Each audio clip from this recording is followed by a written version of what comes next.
네, 외국인의 폭격 이렇게 굉장히 좀 살벌한 키워드를 들고 왔네요. 네, 전쟁이 난 것은 아니고요. 네. 삼성전자의 주가가 이틀 연속으로 8만 원 아래로 떨어지고 있습니다. 그런데 이게 외국인들의 매도 폭격 때문이라는 얘기가 있어서 키워드를 이렇게 잡아봤습니다. 정말 폭격은 폭격이죠. 증시 네. 전반이 좀 휘청하긴 합니다만 삼성전자도 예외는 아니었군요. 네. 연초만 해도 뭐 10만 전자에 대한 기대감도 있고 그랬는데요. 네, 맞습니다. 실제로 지난 1월 11일에는 장중 96,800원까지 좀 치솟기도 했는데요. 네. 하지만 이후에 조정기에 진입하면서 지금까지 8만 원대에서 등락을 좀 반복하다가 어제 외국인이 삼성전자를 집중적으로 팔아치우면서 7만 원대로 빠지기 시작하더니 오늘도 비슷한 흐름을 보였습니다. 네, 반도체 슈퍼사이클에 대한 기대가 있었는데 왜 이렇게 주가가 빠지는 걸까요? 일단 앞서 리포트에서도 나왔다시피 인플레이션 공포 때문에 좀 외국인의 매도 심리를 자극한 것으로 좀 보이고요. 네. 또 대만 경제를 이끄는 세계 최대 파운드리 업체인 TSMC의 실적이 고꾸라진 영향도 있었는데 이 반도체 경기에 대한 의구심이 확산되면서 이 삼성전자에도 악영향을 미쳤다는 평가가 나옵니다. 그렇군요. 지난번에 이제 컨퍼런스 콜에서도 뭐 반도체 공급 부족 때문에 일부 뭐 세트 장비인가요? 네. 디스플레이 장비에서 생산에 좀 차질을 빚고 있다 이런 얘기를 했던 것 같아요. 네. 이런 부분도 영향을 준 것 같고 여기에 이제 미국에서도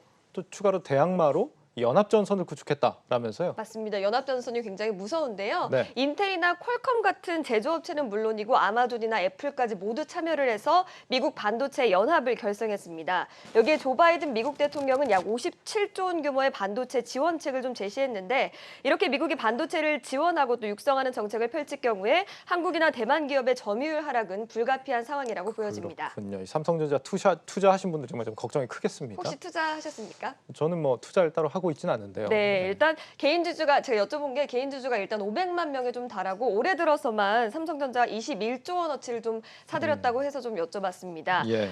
특히 올해 첫 삼성전자 주주가 된 개미들은 사실 손실이 굉장히 불가피할 것으로 보이는데요. 지난 1월 11일 최고가로 삼성전자를 매수했다면 수익률은 마이너스 17%가 넘는 상황입니다. 그렇다면 앞으로 이 삼성전자 전망 정말 계속 어둡기만 한 겁니까?